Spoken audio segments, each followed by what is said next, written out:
The reality is, every century, every age has its positive and negative contributions to Christianity. There's no golden age. Not even the first century was a golden age. If anybody thinks, it was, they just need to pick up and read First Corinthians, and you'll see that things were always in a mess. And so we're always in a state of looking back and retrieving positive contributions and avoiding negative examples.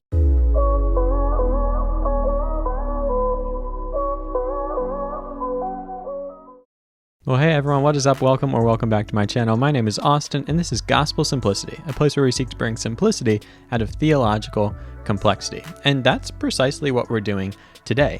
This is a bit of a myth-busting episode with Dr. Michael Svigel. He's a professor of church history at Dallas Theological Seminary, and he's written several books on church history, one called 40 Urban Legends of Church History, and we're going through some of those today to maybe kind of set the record straight on things we might have misunderstood in church history. I think you're really going to enjoy it. But before we get to it, I want to say a real quick thank you to my patrons, subscribers, and merch buyers who make this channel possible, especially to my patrons who won't hear this because they watch these videos ad-free and early. But I do want to say thanks to them because of their generous support of monthly contributing to this channel. Not only is it sustainable, but it allows us to keep going and growing. So if you'd like to see this channel do those things, I would really appreciate it if you wanted to sign up to be a patron. No pressure at all, though. These videos will keep being free for all of you. In any case, I will let you all get to the video, and here it is. Well, today I am joined by Dr. Michael Svigel. Dr. Michael Svigel received his PhD from Dallas Theological Seminary, where he now teaches. Besides teaching both historical and systematic theology at DTS, Dr. Svigel is actively engaged in teaching and writing for a broader evangelical audience. His passion for a Christ-centered theology in life is coupled with a penchant for humor, music, and writing. His books and articles range from text-critical studies to juvenile fantasy. He and his wife Stephanie have 3 children, Sophie, Lucas, and Nathan. Dr. Svigel, thank you so much for being here today. Thanks so much for having me. I appreciate it. Well, it is my pleasure. I first came across you on Twitter, I believe, of all places, and saw a lot of your Theology 101 tweets and thought, man, I've got to look into some of this guy's work, and looked into your books, 2 of which kind of inspired this conversation, Retro Christianity and 40 Urban Legends of Church History. So I'll be linking to those in the description if people want to check that out. But in your book, Retro Christianity, you start with this story of what you described as kind of a jarring experience of one of your fellow Bible college peers becoming Orthodox. Was this what initially inspired you to get into church history, or just how did that affect you generally? Yeah, that's good. I think, probably today in hindsight, it would be less jarring to me. But, when you're a young evangelical, kind of steeped in the free church Baptistic sort of tradition, that kind of move is surprising. But yeah, it was one thing that, one of several things that prompted me into the study of church history, into reading the church fathers for myself that first time. And part of it was too, just taking a church history class at college and being provoked by my professor to rethink my whole evaluation of church history. So I had a fairly dim view of it and thought it was more or less irrelevant. Why would I need to study church history when we have the inspired Word of God to draw all of our infallible doctrines from? And between that and then this guy kind of jumping ship from evangelicalism really prompted me to look at what was it that I may be missing here. And so I started reading the various early church fathers and started reading them through chronologically, I think around my junior year of college. That's awesome. I appreciate you sharing that story, and I think so much of my audience will be able to resonate with that, whether that's been their own personal experience, whether they've been that student at Bible college that became Orthodox or Catholic, or they've been surrounded by friends that have done so. And I think for many people, when they first come across this, I know this was true for me, it just wasn't even a category I had. I didn't know about evangelicals becoming Catholic or Orthodox. And then when you kind of open that door, you see, oh, wow, this isn't new. It's been happening for a while. And there's a lot of questions being asked that are questions I never was even asking. And so that's been some of the joy of doing this channel, is helping people kind of sort through those things. And before we get into some of what we're going to talk about today that you describe in your book as the urban legends of church history, I want to talk just briefly methodologically. You have this little paragraph at the start of Retro Christianity, I believe, or it might have been the other one, where you said that, you describe people converting for different reasons. And one is conversion because of attraction. Maybe it's the liturgy, or maybe you just love the theology. You see something in the Catholic or Orthodox Church and you're attracted to it. But you write about this and you say the problem with this approach, and that being converting based on attraction, however, is that those who claim to have found the one true church through study of the ancient church often have no idea how to study church history. Rather than engaging in a so-called objective exploration of facts of church history, they are often unwittingly fed a particular version of church history that just so happens to favor a particular tradition. Now, I imagine some people might find this like a strong statement, but what I want to get at with this is, what can people do as we begin talking about church history? And I'm sure you went through a process of doing this maybe less well at the beginning and hopefully better as it went on, of being able to investigate church history in a way that's academically honest. So if people are in that position, they say, okay, I don't want to make that mistake you're describing, but I do want to investigate these things. What advice would you give them? Yeah, number one, take your time. You cannot become an expert in any field, doesn't matter what it is, in just picking up a few readings or reading a few blog posts. This is frankly, it's a lifelong process, but I'm going to be honest, it took me probably five to 6 years or so just to orient myself with the primary sources, what's available, what have different people been saying, what are the different ways of interpreting these things, and why are those differences there. So just developing an expertise in that is going to take a lot of time. And so be very patient. Don't jump to conclusions. Read broadly. So I've, in my work as a I guess, professional historian, I read from dozen different perspectives on various issues. So Roman Catholic, Eastern Orthodox, atheistic, liberal, Protestant, conservative, people who don't have a dog in the fight even on a lot of these issues. So as you do that, you begin to see what are some of the things that are pretty much unchallenged, non-controversial assertions, and what are the things that require us a little bit more thought. So inevitably, when I see people jump ship, convert from one position to another, it may be as subtle as going from a free church to a Baptist, or a Baptist to a Presbyterian, or some other direction, or more radical, from Catholic to Protestant or something like this. And I would caution people from making those radical jumps too soon, even if it's in a direction I would support. I would say hasty converts are bad converts, and they need to take their time and be very patient. There's a lot of things that I've realized when I was originally maybe tempted to go in a certain direction. After giving myself a couple years of study, I realized I had no reason to go there. I just kind of stay put. I really appreciate that advice. One of the unique things of getting to kind of steward this community that's formed around this channel is getting to see people make those conversions in such short spans of time, and then sometimes convert yet again. And so I've seen people that were Baptist that were super anti-Catholic, and then one day they tell me they're an RCIA and they're becoming Catholic, and then the next, now they're Lutheran, or all types of things. And it's fascinating to see how big of decisions people are making in such short time. And I don't say that to knock them, but I really appreciate what you're saying here. These are complex issues, and I think oftentimes we do just the whole subject and the seriousness of the matter a disservice when we try to paint with such a broad brush. I often tell people, there's scholars that devote their entire lifetime to the question of, was there a bishop in Rome in the 1st century or something like that? And there's myriads of them that will still disagree. And so that's not to say that you can never have any certainty on any issue, but I think we can all engage a bit more charitably with each other when we recognize stuff is complicated. And so it is. Yeah. It is. And that's the thing. This is complicated. And by reading, a particular church father, or oftentimes people are not reading the primary sources themselves. They are reading books about them. So written by a Presbyterian against Roman Catholicism, or a former Presbyterian in favor of Roman Catholicism, or something like that. And you are being delivered. This is not just picking vegetables out of your garden. This is they're being spiced and delivered and served on a platter a certain way. And you really do need to be aware that that's going on. Yeah, and I think just the sheer volume of the output of, say, the church fathers. People say, read the church fathers, and then you'll instantly become X, Y, or Z.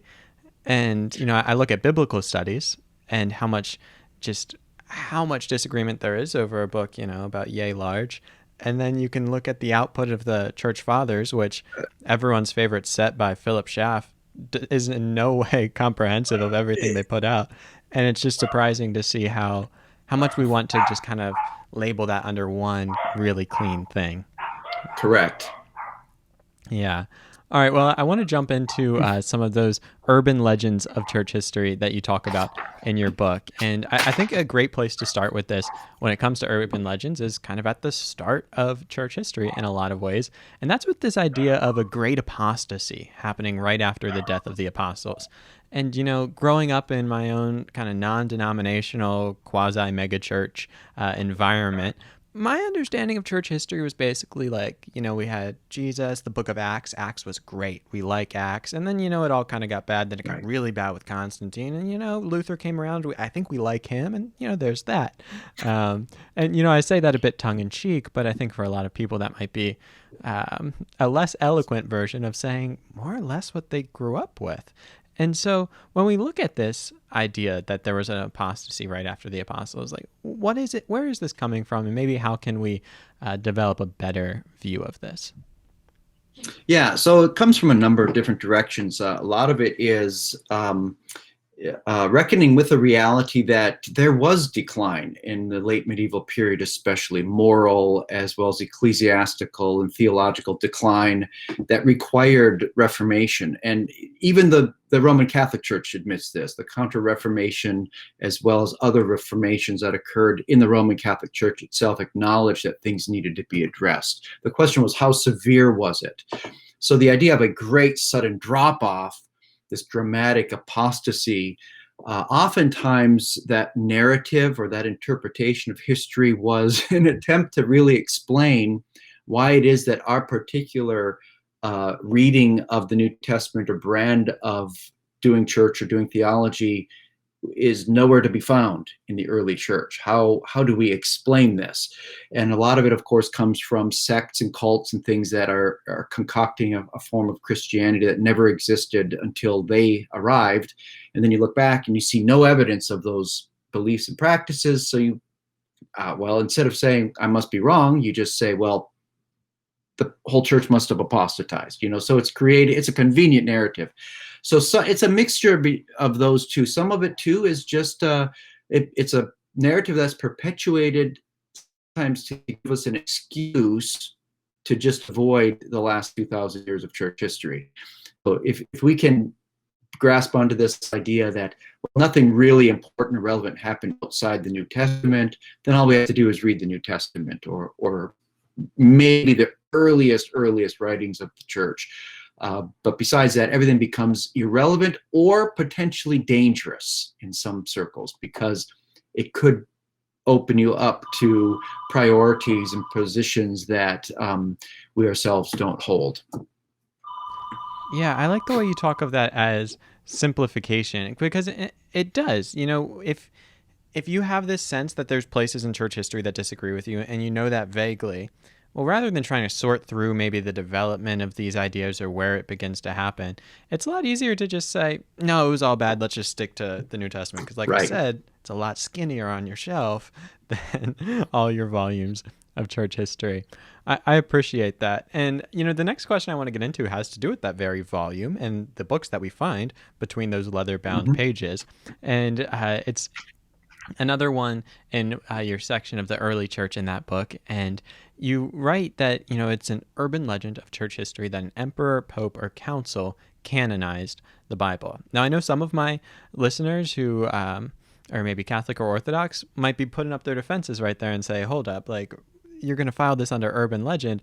But I want to hear, I want them to hear you out on this a bit. And what are you getting at when you describe this idea of an emperor, pope, or church council canonizing the Bible as a urban legend? Hey, we'll be right back to the interview, but first I want to tell you about another sponsor for today, and that is Faithful Counseling. Faithful Counseling is a group of Christian counselors that exist to help you get the help you need. You know, one of the first YouTube videos I ever made was called You Can Have Jesus and a Therapist Too. And what I wanted to do in that video was draw out the fact that so many people are struggling with mental health. And the last thing we want to do is make it more difficult for people to reach out to get the help they need by creating this stigma around it. It's something that I'm really passionate about and think we need to end in Christian circles. And that's why I'm so excited to be partnering with Faithful Counseling. Their counselors all will be counseling from a Christian perspective, and you can connect with them from any country in the world. They have counselors that speak many different languages. And hey, if it's important to you to have a counselor from your specific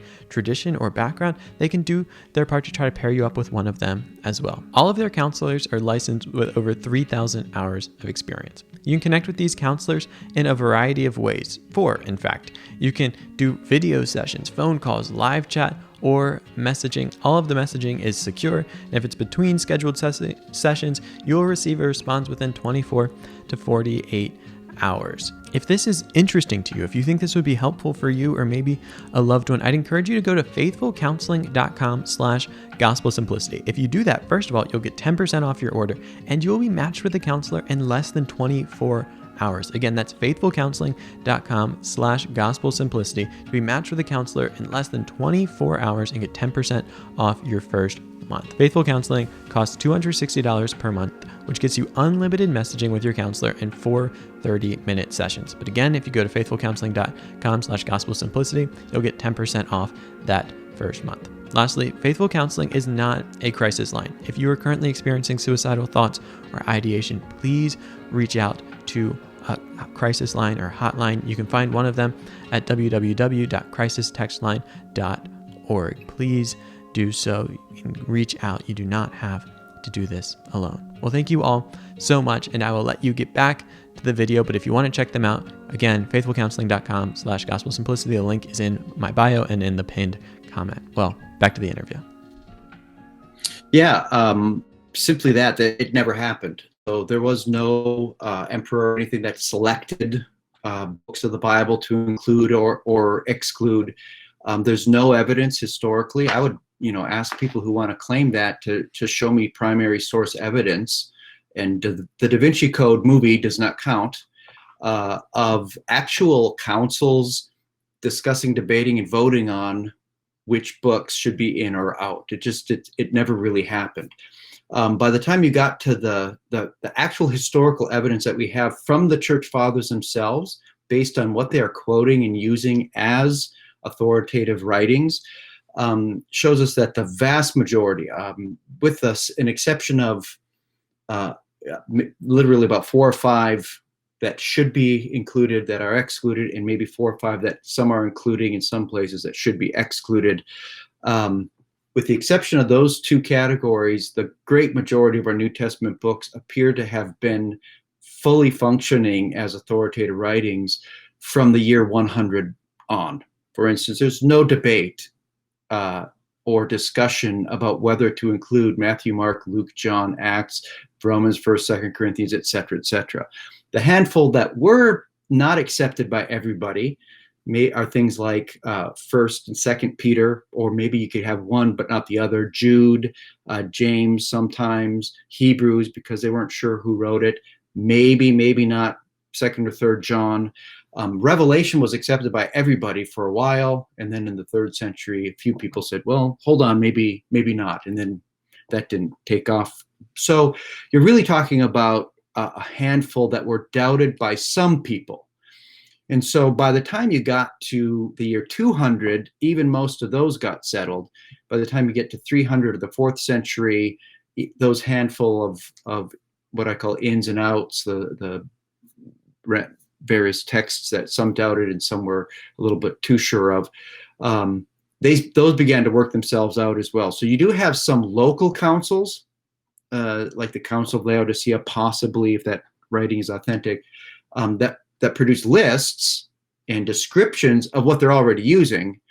But that's basically like pulling out a table of contents out of our New Testament and publishing it and say these are the books of the New Testament.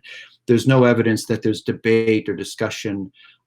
Definitely not at any scale like you're starting out with hundreds of candidates and you're through a process of elimination boiling it down to just these 22, 26, whatever books they end up with. So that's really the process. It's a bit more natural, and really it was one standard. Is this coming from an apostle or prophet in the early church, and does it therefore have the authority that renders it canonical? I appreciate that, and I appreciate the Da Vinci Code shout out there, as well as probably not a great source of church history. I'll say much stronger than probably. Definitely a great source of church history. And I can imagine some people listening to that and saying, okay, like I agree with them on those things, but that's the New Testament. Wasn't the Old Testament a little complicated? And didn't you Protestants take all those books out of the Bible? And now that jumps down to a different urban legend you talk about in the Reformation section. But maybe briefly, how would you respond to that, to people who say, wait a second, there's another part of the Bible that seems a little more complicated? Yeah, and it is a little bit more complicated, I admit. And, New Testament is actually not that controversial. The Roman Catholics, Greek Orthodox, Protestants, we all have the same New Testament. That was very well settled. The Old Testament, on the other hand, the early church inherited the same kinds of uncertainties and questions from the Old Testament as the Jews had at the time. So you had this thing called the Apocrypha, which are Old Testament books, and there's not even a complete agreement on which books constitute the Apocrypha, but things like Judith and First, Second Maccabees and those kinds of books that you will find in say a Roman Catholic Apocrypha. And so the church in the patristic as well as medieval period had this not a love-hate relationship with the Apocrypha, but a love-like relationship. Do we love these and treat these as canonical and quote from them authoritatively, which some did, or do we like them not as inspired books, but as inspiring books?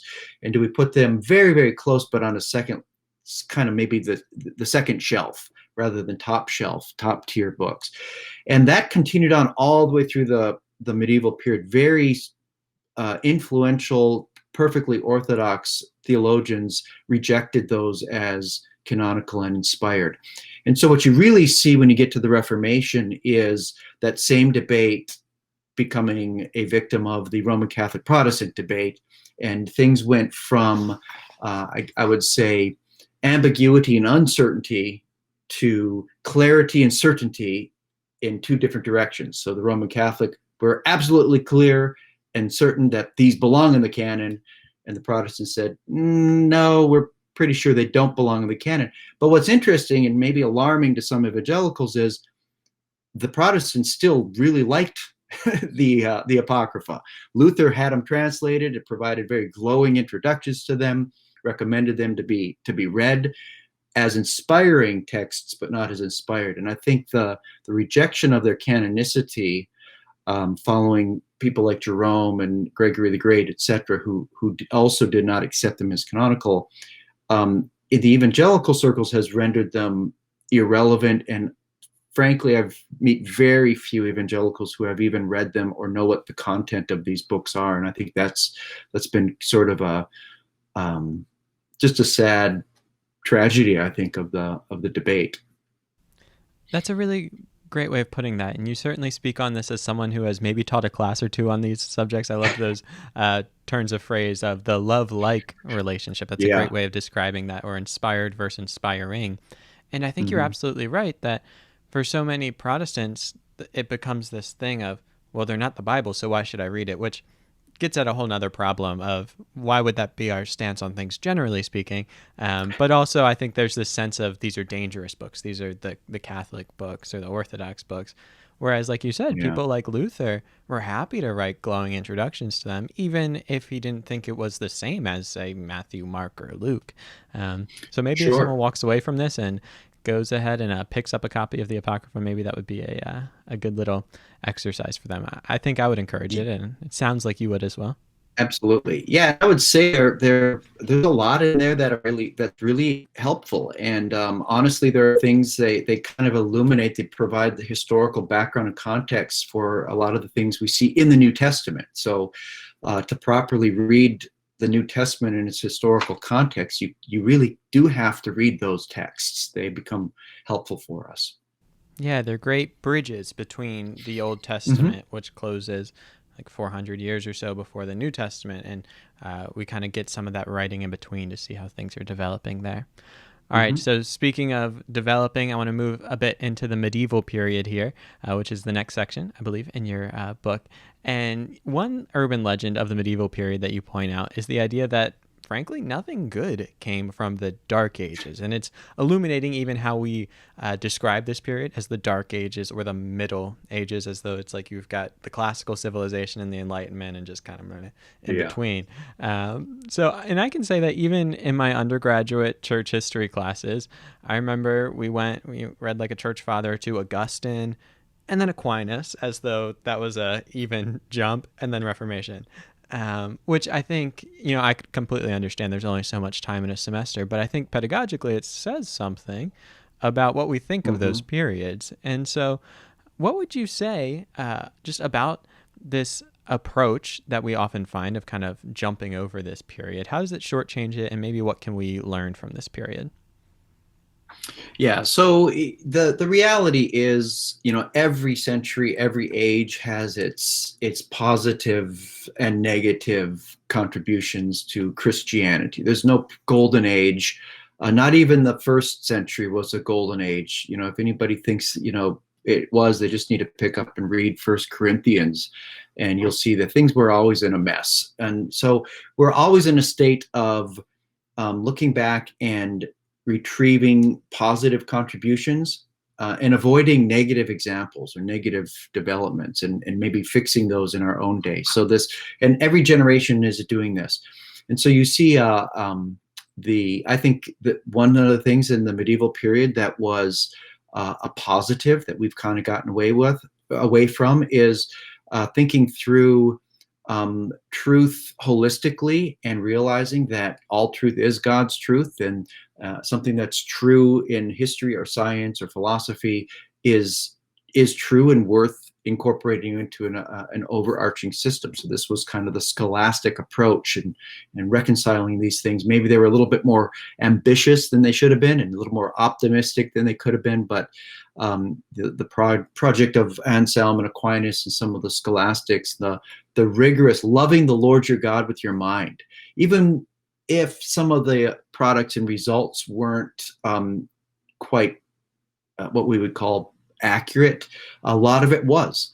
I like to say, if you read Aquinas on God and the Trinity and his character and his grace and all of these things, it is glorious. And then he turns and kind of moves into directions that I would say are probably not as easily defensible, uh, but it's beautiful as well. And the Christian engagement with culture, some of these things we can learn some very positive lessons. At the same time, of course, you have to read carefully and critically. You can't be just accepting everything as perfect and necessarily positive. But even then, it's amazing if you would study the medieval period as an evangelical. I hate to say this, and I'm not going to name names or anything, but a lot of the things that we are doing in ecclesiology and how we run churches and how we are dealing with size and growth, we can look back and see where that ends up. And maybe that could be a check on some of the decisions that we make in running church even today. Yeah, that's a brilliant connection. I think the church has certainly had its experiments with power and prestige in the past, and And you would politics. for sure, yes, yeah, the three P's there. I didn't even mean to alliterate that, but that's good. Did, Yeah, and there's lots to learn, and I think what I appreciate about that too is you highlighted things that are both positive and negative, but neither it being solely positive or solely negative, like either way, or within that mix, we should still be looking mm-hmm, at this because there's lessons to mm-hmm, be learned from both sides of this. And I liked how you described Aquinas as well, recognizing like even like as an evangelical, though you may equate Thomas Aquinas with Roman Catholicism, and therefore that's dangerous. Like, you're actually going to find you're going to agree with him on a ton of stuff. And that doesn't mean that there won't be anything you disagree with. But I appreciate what you said too, is that there's beauty to it. And I think the problem some people make is because they've labeled someone as in the camp of wrong, they assume that they're also just like not intelligent, like they're misguided. Right. But I think what you come away with reading some of these scholastics, besides maybe a bit of a headache, is this sense of like, man, even at points where I might disagree, these are brilliant people whose thinking demands at least some type of response, because they have been so influential. So I appreciate you highlighting different ways we can engage with that period. And let me say too that reading the medieval period also will help us to avoid mischaracterizing or caricaturing them. And so it just simply is not true that they abandon grace and we're teaching a works righteousness and that you have to work for your salvation and earn it. That just was totally not on their radar. We may disagree with how they believe God's grace comes to us and what that affects, but these were people who did teach God's grace. And so we need to learn to critique other perspectives actually in what they're saying and not what we're saying. They're saying what we heard them saying. So it's just a different world once you dive into it. And I think it is quite instructive. Yeah, I really appreciate you saying that. And I think, for at least two reasons, and I'm sure there's more. But as Christians, we need to be dealing with these ideas honestly and charitably and looking at the sources. One, because I think just Christian virtue demands that we're honest when representing other people's opinions as well as we can. I think dishonesty there is something that we should all be against. But I think on a practical level as well, for maybe Protestants listening to this who are interested in seeing bright, historically minded Protestants stay Protestant, I think when you offer up caricatures of a position, you're actually really hurting your own position, because for those that are bright enough and just engaged enough to go read that, they find out, wait a second, you said Aquinas believes this and you said he was wrong because of that, but that's not what Aquinas believes. And then it's tempting to say, what else have you told me that's wrong? Exactly. Yeah, so I think it's really important for a couple of reasons that we engage well there. Well, another thing from the medieval period that I want to look at is you come out with this other urban legend saying that the idea that the one true church is marked by unbroken apostolic succession is just, it's not true. And so you highlight two ideas. First, that it's circular, and we can get into that a bit. And second, that it's out of line with what second century bishops meant by the succession of bishops. Now, this is... admittedly, this might get a bit in the weeds, but my audience, I think they can handle it. They're all theology nerds, and I say that with the most love and affection, and identify as one of them. So tell me a bit about these flaws that you see in this argument of unbroken apostolic succession. Yeah, and I have to admit, early on in my study of church history, I was really attracted to this idea. And it's not just a thesis or theory that is advanced by Roman Catholics tracing the unbroken succession of the papacy and the magisterium associated with him, nor kind of the Eastern Orthodox or even the Anglican appeal to the succession of the bishops carrying this kind of apostolic authority in a sense. This has also been a theory advanced by what's called landmark Baptists, or this trail of blood approach, where the true Baptist church, the true church, has always been represented in the woods or the wilderness and hiding out under the radar of the true church. And they've been the Baptists going all the way back to the first century in this unbroken line. The problem is, again, the circularity. It is, number one, there are several traditions which today historically can trace their succession all the way back to the time of the apostles. The Eastern Orthodox, various traditions can do that in their episcopacy going back. The Bishop of Rome today, the Pope, there are some glitches there where there are two competing popes or three at one time, but for the most part, you pick one of those routes, you can trace it back to probably the earliest bishops of Rome in the tree. And I do believe there were something like a bishop of Rome in the first century, which irritates some of my Protestant colleagues. But the problem is, though, I just gave examples of two traditions that have broken away from each other and at one point anathematized each other. So clearly, the succession itself is not enough. It has to be more than just the fact that we could trace our succession all the way back. So ultimately, you're going to have to appeal to something other than the succession to validate the authenticity of your own succession. The reality, too, is, and this is an agreement among both Protestant, believing, unbelieving, as well as Catholic scholars, because everybody has an internet connection today and can check. The reality is this whole idea of apostolic succession and the office of the bishop going all the way back as a guarantee for the mark of the true church or whatever, and the necessity for this apostolic succession for validity of sacraments and validity of orders. That is a developed doctrine. It is not something that you see in the first or second century literature. I suppose you could appeal to an oral tradition, as kind of a secret oral tradition, but that's just admitting that there's no historical evidence for it.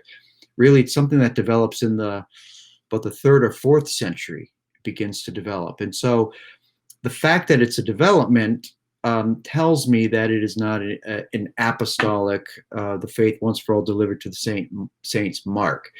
But let me clarify one last thing, though, and I'll kind of give it back. You can ask some clarifying questions. But one of the other things, though, is I'm not saying thereby that there shouldn't be ordained leadership. I have a very high view of ordination, and the fact that, an ordained person should be ordained by someone who's ordained, and that ordination should go back. It is part of what it means to be connected to the historic church.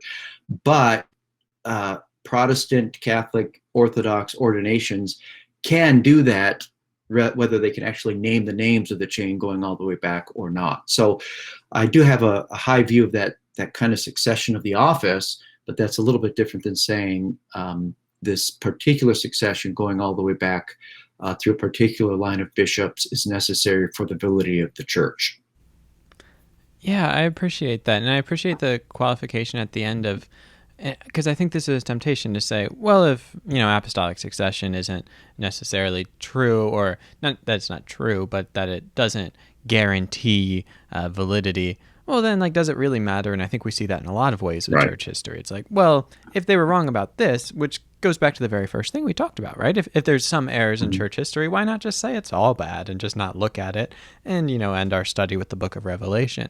And so I appreciate the nuance there. I can imagine some people thinking, and I don't have this off the top of my head, but I believe, is it Irenaeus who's trying to combat heresies, and he's saying, but look, hey, we're true because we can go back there. And if my math serves me correct, or if my memory serves me, that's late second century or so, right? And so I think in your book you say what he's getting at isn't maybe the same thing as what's being promulgated when we talk about it today. Could you speak a bit more about that? Because I just don't want people to go from you saying it was a development in the 3rd, 4th century to say, well, Irenaeus, how did he miss that? Yeah, already even in the late 1st century, Clement of Rome says, look, this is a guy who remembers when it happened. The apostles went around, they planted their churches, and they appointed the episcopoi, the bishops or overseers. He also uses that interchangeably with presbyteroi, or elders. So these terms are used, just this plurality of leadership in these churches, and gave them a permanent character that they should continue on, and there should be successors in those offices. I actually make a very strong case for that in retro Christianity, and that should be the church order that has endured and endures to this day. That is the ordination of plurality of leaders in the churches. So when you get to Irenaeus, now the issue has changed a little bit to who is most likely preserving the proper interpretation of Scripture, the proper scriptures, because by this point you have spurious false writings popping up among heretics, and a bunch of false teachings about who is Jesus and what is the gospel and what is God really like. And so Irenaeus makes this very powerful, I think, well, it wins the day. It's the reason why we have orthodoxy surviving and not just a heretical church, is he says, look, which is more likely the case? That the churches that were established by apostles, north, south, east, and west, you can visit them all, and their leadership today in the year 180, when he's writing, are disciples of apostles. They're only one generation removed. And then he gives a couple examples. You can go to Smyrna. He himself in the church of Smyrna was a disciple of Polycarp, and he's just one person away from John, who appointed Polycarp. Or you go to Rome, and here's, they can trace their succession back. You go to any church in the empire and that was established by an apostle, the leadership there have the same writings as us, the same interpretation, the same gospel, the same rule of the faith, he says. So what is more likely, that all of these churches that have the succession of not just the office but the truth are wrong, and you alone, who just kind of came up with this interpretation yourself, are right? Or is it more likely that all of these people say the same thing because they are accurately receiving and passing on the tradition of the truth as it was handed down by the apostles? So his main concern was not some power or anointing or spiritual gift that is passed down through the laying on of hands. His main concern is who is more likely preserving the writings and the proper interpretation of those writings from the apostolic times. So in the year 180, when you're literally just one generation away from the apostles, it's an extremely powerful argument, and it wins the day. When you fast forward 2, 3, 4 centuries, or get to the 11th century, it really isn't as powerful and doesn't make as much sense as it was originally intended to say. Look, you need to listen to my interpretation of this text because I was appointed by so-and-so, appointed by so-and-so, appointed by so-and-so, appointed by so-and-so, appointed by so-and-so, down 17 generations back. So in Irenaeus' day, you have to take a look at the context historically, theologically, of why that argument is being advanced and what he's trying to accomplish. Tertullian makes the same exact argument just a couple decades later, and in precisely the same way. What I love about that, in addition to just clarifying that really well, is the point about reading them in their context, which if anyone's, been through like a singular hermeneutics class or hopefully any type of historical class, they've been given this advice. But I think often this goes back to where we started about maybe not always looking at history in the most academically honest or most academically rigorous way, is that we like to read later church problems into earlier church fathers. So if there's this dispute at some point about, where's the real church, well, we assume that when Irenaeus is talking about apostolic succession, he's answering the question of these people 1,000 years after him. And I think we have to recognize that, okay, that's probably going to be a bit anachronistic and maybe not so fair. Let's see the question he's asking. And in just terms of plausibility, when you're, a generation or two removed, like you said, that's a very forceful argument. Mm-hmm. But when you're, 1,000 years removed, the idea that, because we have this unbroken succession, we also have unbroken doctrine just seems like they don't necessarily coincide as evenly. Correct. There. Yeah, and it's demonstrably untrue. So this is not debated that a lot of doctrines and practices and things develop. Medieval sources themselves admit this. Lombard Sentences admits that, the sevenfold office and hierarchies that are developing in the medieval period, all the way from subdeacon to archbishop, that these are developments later on. And he even says, the earliest church had just the 2 offices of presbyters and deacons. So it's, in other words, this is really not that controversial. The question is, how do you validate later developed doctrines or practices as being divinely ordained unless you already have the divine authority to ordain such things as a church? And that itself, that doctrine that you have this divine authority because of apostolic succession, is itself a developed doctrine. So this is where, again, the circle becomes actually a vicious circle in which the authority that you have by apostolic succession has to already be true for you even to validate the development of that doctrine of apostolic succession. Now, in the 10th century, 11th century, before everybody had an internet connection and could literally read all of the primary sources in their original languages if you wanted to, you could get away with saying anything, because who's going to check? The people who propounded this didn't have access to the things that literally anybody with an iPhone has access to today. So it is just a different world in sorting through these sources, and it's forcing everybody to be a bit more honest. Yes, and I think we're all the better for it, hopefully, when we do it honestly. We can all begin to say, maybe hold certain things a bit more humbly, look at things a bit more charitably, versus the common inclination of just kind of polarizing and getting into groups that only agree with you. But that's a problem for another day, I suppose, to talk about. Correct. But a final medieval myth that I'd like to explore is the idea that the Catholic Church made a habit of burning heretics at the stake, and lots of them, I think, is how you describe that as well. So, this is something that becomes forceful later on, not only in certain like Protestant polemics, but also in secular polemics coming out of the Enlightenment, that, what's the church good for? They just burn everyone at the stake that disagrees with them. And you point out in your book that this just really isn't fair. Could you describe that a bit? Yeah, so let me give kind of maybe a lawyerly answer and say, I worked as a paralegal for 5 years, and, I'm going to start there.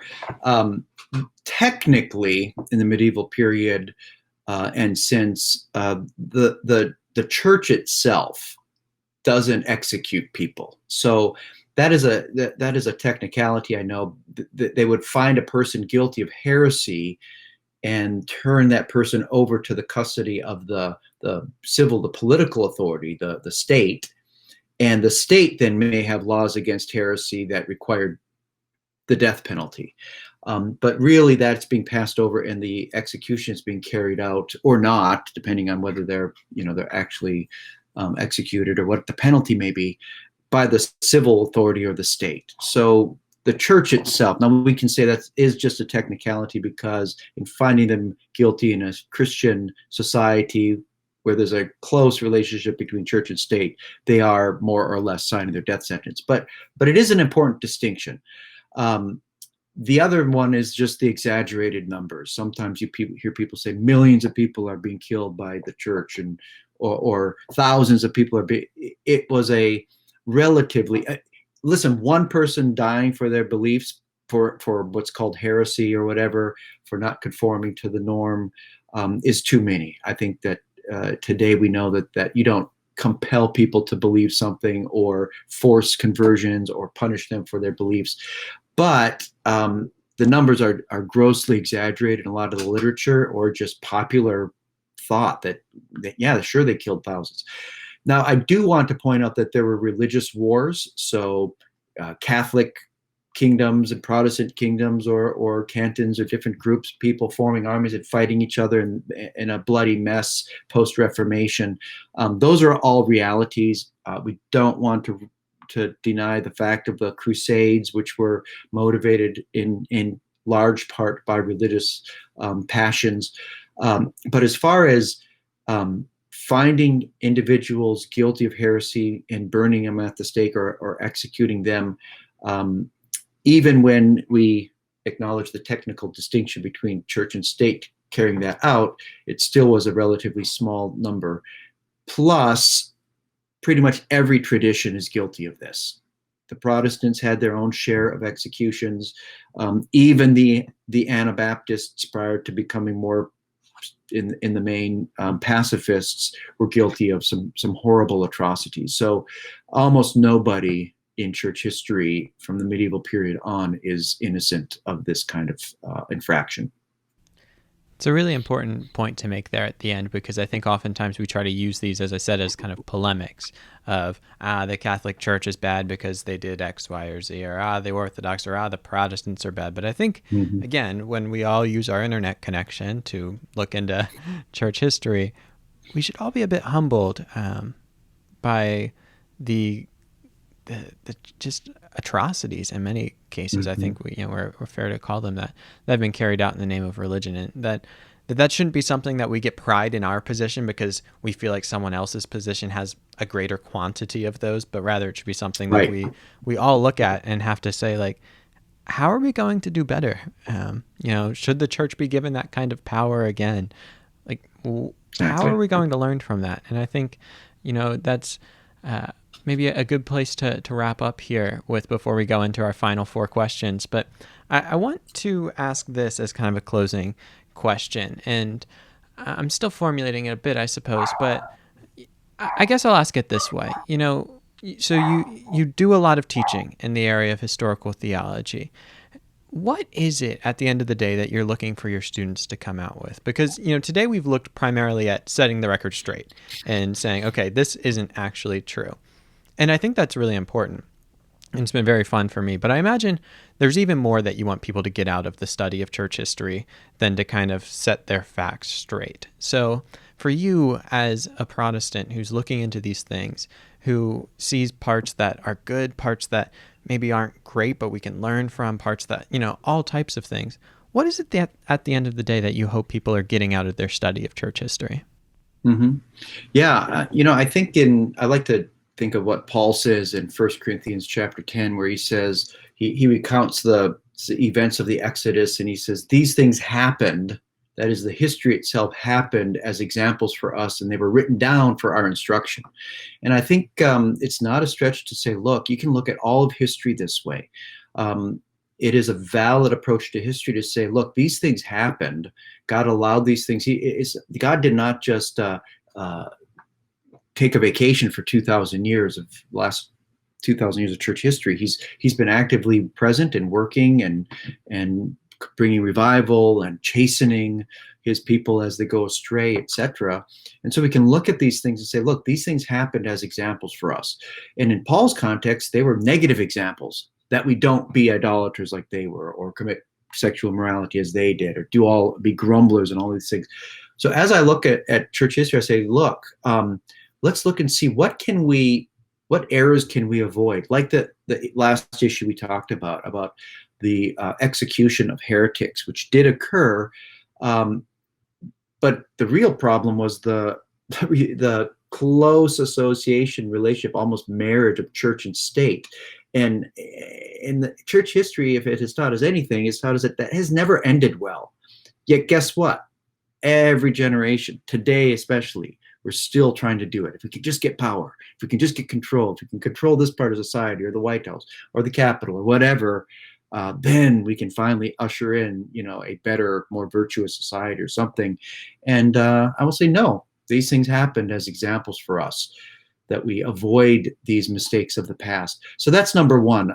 Let it inform our virtue, and let it dissuade us from the vices that have occurred in the past. I think that's number one. And the other one, I think, is we get to see how God has sovereignly shepherded Christ. As Polycarp said, he's the shepherd of the church, of the Catholic Church, spread the world, Jesus Christ. And he is shepherding this church and chastening it and inspecting it and bringing revival and all of these things. And that can be inspiring to us today. And I'm able to look at the chaos sometimes in my own local church or in a church in America and say, we've been here before. God's not going to abandon us. He's going to shepherd us into the future. And our job is to receive this faith once for all, delivered to the saints, brush it off, perhaps, and clean it up and pass it on faithfully to the next generation. I think church history inspires us to do that well. Well said. I really appreciate that. I've really enjoyed this interview. Thank you so much for your time today. We'll close with a segment I call just the final four, where we go through four kind of quick questions, which I think are a fun way to get to know the guest a bit more and also to refocus some conversations. I have a tendency in some of these conversations to get really into the academic weeds, and the people here love that, and I love that, but I think these are a nice way to kind of land the plane at times. And so I want to ask first, what has been the most fruitful habit or spiritual discipline in your life?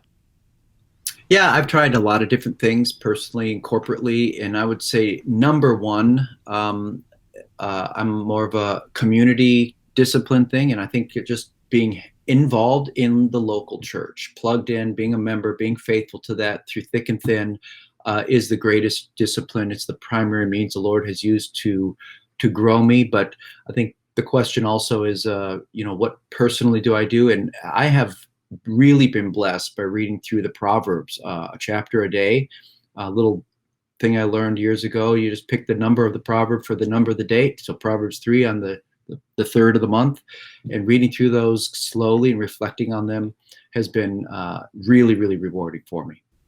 I love that. And I love both the communal and the personal. I think that's really helpful. All right, question number 2. Outside the Bible, what has been the most impactful book on your life? And I'm going to say outside of church history books, since that was the topic of the conversation. Honestly, really early on, someone handed me a copy of a book called Trusting God by Jerry Bridges of the Navigators, and probably a book that many people haven't heard lately, but I think that was probably the most personally impactful, inspiring, and theologically rich book I read early on in my Christian life, and I've recommended it to a lot of people since. Awesome. I haven't heard of that one. I'll have to check it out. Mm-hmm. All right, question number 3. You're having coffee with your undergrad or early grad self. I'll let you pick that. What's one piece of advice you give him for his future in theology? Read widely, but read wisely. So read critically, carefully, Christianly, and constructively. So don't just swallow anything, and give yourself time. Slow down. Give yourself not 1 or 2 weeks or so to process something new or a new idea. Give yourself several years. You don't need to be in a rush, as long as you got the basics in place, and take your time and enjoy it. Love that. More alliteration. Not the first time you said that, I don't think. All right, last one. This channel is called Gospel Simplicity, and a few people have pointed out that occasionally the conversations get so academic that they are lobbying for a retitle of Gospel Complexity, which will never happen. But in one sentence, which I know is difficult, what is the gospel? Yeah, I would say the gospel is that the God-man, Jesus Christ, died for our sins, paid the penalty for our sins, rose bodily from the dead, ascended into heaven, and grants to us life with God through the power of the Spirit and union with Him and the Father, solely by His grace and the merit that He has earned for us. And we can enter into that life by simply trusting in Him and His person and His work. Wonderful. Well, Dr. Svigel, thank you so much for your time today. This has been a joy. I'll be sure to link to some of your work where people can find you, or to your Twitter where I found you. Sure. And I'll close, as I always do, by saying, for everyone watching this, I don't take your time lightly. I really appreciate it. And until next time, be on the lookout for more videos. But more important than that, go out and love God and love others, because truly, above all else, that will change the world.